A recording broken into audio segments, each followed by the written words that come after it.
یہ دنیا ہمیشہ سے ایک عجیب معمہ رہی ہے۔ کبھی ہم حقیقت کو نظر انداز کر دیتے ہیں اور کبھی وہی حقیقت ہمارے سامنے ایک ایسے پردے میں آتی ہے کہ انسان سوچنے پر مجبور ہو جاتا ہے۔ خاص طور پر جب مشہور اینیمیشن سیریز دی سمپسنز کارٹون کی بات آتی ہے تو لوگوں کی دلچسپی مزید بڑھ جاتی ہے۔ کچھ لوگ اسے محض مزاحیہ کارٹون سمجھتے ہیں جبکہ کچھ اسے مستقبل کے واقعات کا اشارہ قرار دیتے ہیں۔ یہی وہ پہلو ہے جس نے اس سیریز کو تنازعات اور سوالات کے گھیرے میں ڈال دیا ہے۔ دی سمپسنز کارٹون کے خالق جو ہے میٹ گروئننگ، یہ اس کے خالق ہیں جنہوں نے یہ سیریز 17 دسمبر 1989 کو شروع کی۔ وہ ایک امریکی کارٹونسٹ اور اینیمیشن کے ایکسپرٹ تھے جنہوں نے اپنی زندگی کا بڑا حصہ اسی فن کو دے دیا۔ ان کے والد اور دادا بھی مذہب کے بارے میں مختلف خیالات رکھتے تھے اور میٹ گروئنگ جو ہے وہ خود کو ایک ایگنوسٹک یعنی ایسا شخص کہتے تھے جو خدا کے وجود کے بارے میں شکوک رکھتا ہے، لیکن ساتھ ہی وہ جہنم کے تصور کو ماننے کا دعویٰ بھی کرتے تھے۔ 2024 میں وہ دنیا سے رخصت ہو چکے ہیں، لیکن اپنی زندگی میں وہ ایسی سیریز بنا گئے جس پر آج بھی لاکھوں لوگ ڈیبیٹ کرتے ہیں۔ کچھ لوگ یہ مانتے ہیں کہ میٹ گروئنگ کے پاس کوئی غیر معمولی علم تھا، جیسے کہ مستقبل دیکھنے کی طاقت اس کے پاس تھی، اور دوسری جانب کئی لوگ یہ بھی کہتے ہیں کہ اس کے پیچھے اصل میں کوئی سازش چھپی ہوئی ہے۔ حقیقت یہ ہے کہ دنیا کا کوئی بھی مذہب یہ نہیں مانتا کہ انسان آنے والے وقت کا مکمل علم رکھ سکتا ہے۔ قرآن میں بھی صاف کہا گیا ہے کہ مستقبل کا علم صرف اللہ کے پاس ہے۔ پھر سوال یہ ہے آخر کیسے ممکن ہوا کہ ایک کارٹون سیریز میں ایسے کئی واقعات دکھا دیے گئے جو بعد میں حقیقت کا روپ انہوں نے دھارا۔ کچھ واقعات کو محض اتفاق قرار دیا جا سکتا ہے، لیکن جب ایک کے بعد دوسرا اور پھر تیسرا واقعہ حقیقت میں بدل جائے تو انسان سوچنے پر مجبور ہو جاتا ہے کہ یہ محض اتفاقات ہیں یا پہلے سے تیار شدہ منصوبے ہیں جنہیں عالمی طاقتیں عملی جامہ پہنانے کی کوششیں کرتی ہیں۔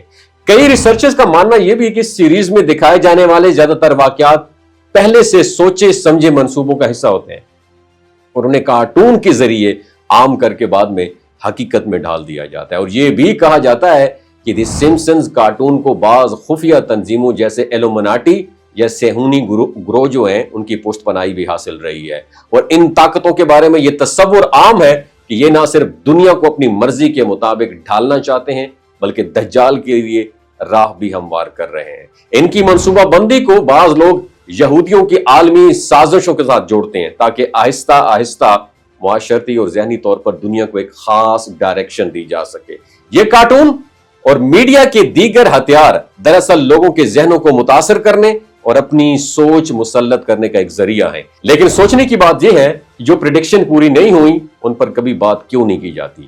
یہی ایک بہت بڑی دلیل ہے، یہ کوئی غیبی علم نہیں بلکہ صرف منصوبہ بندی ہے، اور بعض منصوبے حقیقت میں بدل جاتے ہیں اور بعض کے ساتھ یہ اپنی اہمیت کھو بیٹھتے ہیں۔ اس سارے کھیل کا مقصد لوگوں کے ذہنوں پر کنٹرول حاصل کرنا اور دنیا کو ایک خاص ڈائریکشن میں لے کے جانا ہے۔